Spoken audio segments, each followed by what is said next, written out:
Start. हम्म।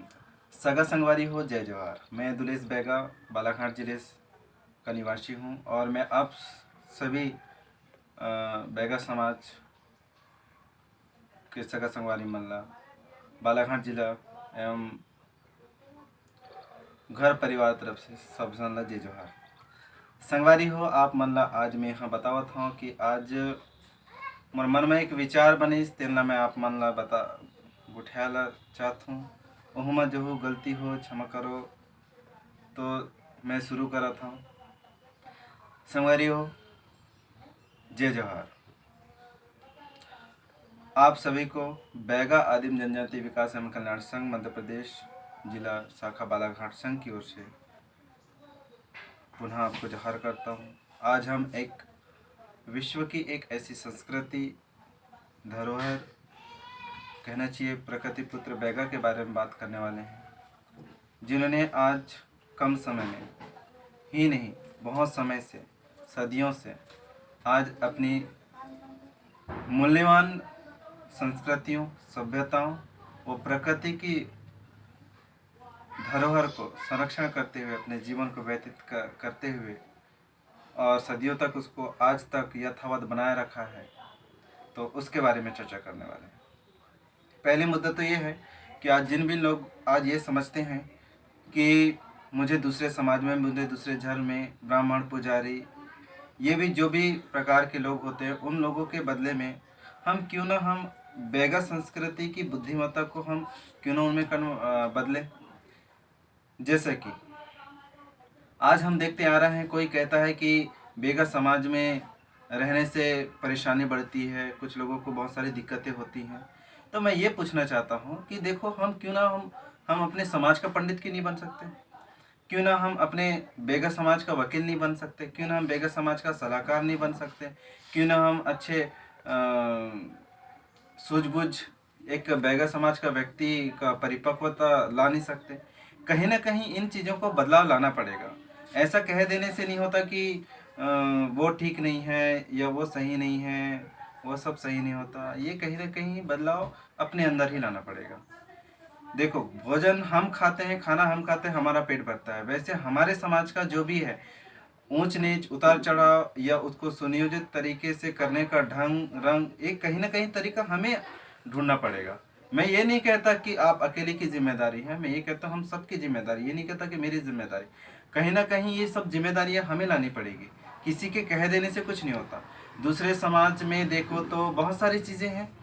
हम कहते हैं ना कि अभी तक का जो जीवन यात्रा चल रही होती है, अभी तक की जो जिंदगी चला है बैगा समाज का, तो कहीं ना कहीं उन सब चीज़ों में हम ये देखते आ रहे हैं कि हमारे समाज का व्यक्ति, हमारा परिवार का व्यक्ति, हम सबके बीच में रहने वाला व्यक्ति दूसरे समाज का गुणगान करता है। ऐसा क्यों होता है?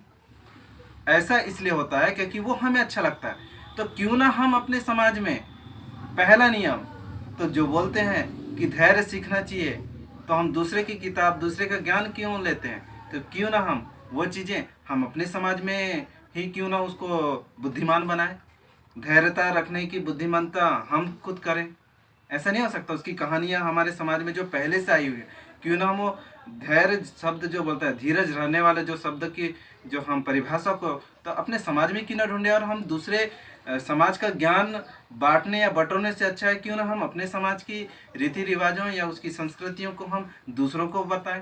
कहीं ना कहीं हम बहुत कुछ बोलते हैं, बताते हैं, जानकारी तो दे ही रहे हैं, तो क्यों ना दूसरे समाज के अलावा हम अपने समाज और अपनी सभ्यता का बारे में बात करें। तो उसमें एक खोज होती है, उसमें एक सीख होती है, उसमें एक सभ्यता का निर्माण होता है, उसमें एक जीवन शैली की परिभाषा दिखती है। तो धैर्य के साथ में जो होता है एक नज़रिया जो होता है, दूसरा जो है नज़रिया, तो कहीं ना कहीं नज़रिया इंसान का सकारात्मक होना चाहिए, सही ढंग से होना चाहिए। तो हम अपने समाज में हमेशा ये कमियां ढूंढते रहते हैं, इसकी उसकी कमियां ढूंढते हैं। अच्छा, इससे फ़ायदा किसको होता है? किसी को नहीं होता। इसका हमेशा नुकसान हुआ है। तो आप सभी से निवेदन है कि आप ऐसा ना करें। आप उसमें बदलाव लाने की परिभाषा में ये करें कि हमेशा अपने समाज के प्रति अच्छा सोचें। हमेशा सोचने वाले भी हैं और अच्छा सोचते ही हैं, लेकिन ज़्यादातर कुछ लोग, उन लोगों की बात कर रहा हूँ जो कभी कभी उनका माइंड क्या है, कौआ आके बैठ जाता है और उनका एंटीना को ढिला देता है तो चैनल बदल देते हैं। तो ऐसे बहुत सारे लोग हैं फिरकी आदमी जो आपका एंटीना हिलाएंगे, वो हो सकता है अपने आसपास के नकारात्मक या जो भी उसको कोई चीज़ की कमी हो गई हो तो उसको पूरा करने के लिए, अपना उल्लू सीधा करने के लिए वो कुछ भी कर सकता है। तो इन लोगों से आप सावधान रहिए। दूसरी बात है दोस्तों कि आप रिस्पेक्ट, जो सम्मान है, आप अपने समाज में दीजिए। दूसरे समाज को देते तो देते हैं, मैंने देखा है जो बहुत अधिकतर, लेकिन आप अपने लोगों को दीजिए, अपने परिवार के सदस्य को दीजिए, अपने अंदर खुद को दीजिए सबसे पहले सम्मान।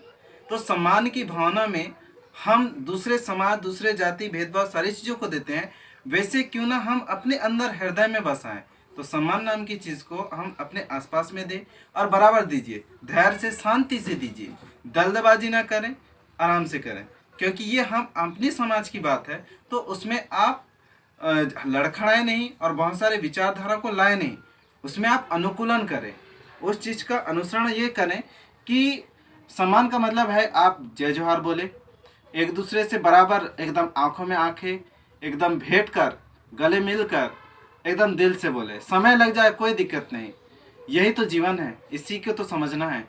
तो आप जब भी अगर आप जय जोहार बोलते हैं, गले मिलते हैं, भेंट करते हैं, तो दिल से मिलिए। अपने लोगों में एकदम मिलने का कोई परिभाषा, उसमें कोई विचारधारा शून्य होना चाहिए। आप इधर उधर की बातें कुछ ना रखें, ठीक है।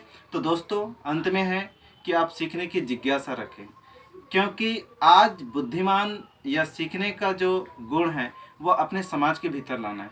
तो हमारा समाज कौन है? हम सब लोग हैं।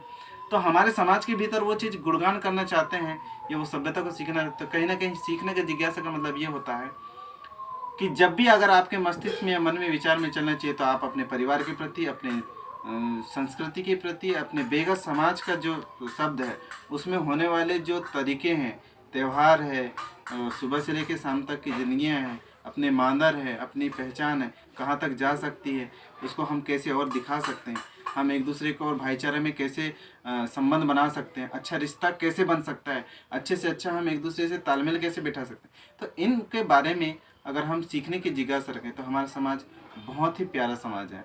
आप इतना सा प्यारा समाज है कि एक छोटी सी कहानी है, बात है, उसको मैं आपके सामने रखना चाहूँगा। कहीं ना देखना होगा, पहले कुछ रोड नहीं था, आज रोड बन गए, बहुत सारे रोडें बन गई और बहुत अच्छे अच्छे रोड बन गई हैं। लेकिन क्या लगता है कि हम कहीं ना कहीं अगर हमें कुछ चोट लगती है तो उस रोड को गाली देते हैं, यस या नो? आज इतनी सभ्यताएं चेंज हो गई है, लेकिन आज सदियों से बैगा वही रिवाज और वही रीति से जीता आया है। आज उच्च शिखर पर अरबपति करोड़पति बनने वाला व्यक्ति उसी जंगल के पास रहने वाले व्यक्ति के पास जीना चाहता है, और वो कितनी आस लगा करके आता है, हाँ या ना? आता है। तो वैसे क्यों ना आज वो ज़िंदगी को वो लोग जीते हैं, हमारे पास आते हैं, हमसे मिलते हैं, हमसे दिल गले लगाना चाहते हैं वास्तव में, क्योंकि हम वो जो ज़िंदगी है वो कहीं मिलती नहीं है, ना कहीं दिखती नहीं है, हमने उसको बनाए रखा है। और बाहर जो देखो जितनी बिल्डिंगें बनाई हैं, आज हमारे पास आते हैं, जंगल में निवास। तो हम बहुत खुशनसीब हैं, हम बहुत सी सर्वोच्च जीवन को जी रहे हैं। तो इसका सम्मान करें और इसके सम्मान के साथ साथ अपने समाज और सभ्यता का निर्माण करने में हमारा सहयोग करें। आपका प्रदेश सदस्य दिलेश बैगा, जय जोहार।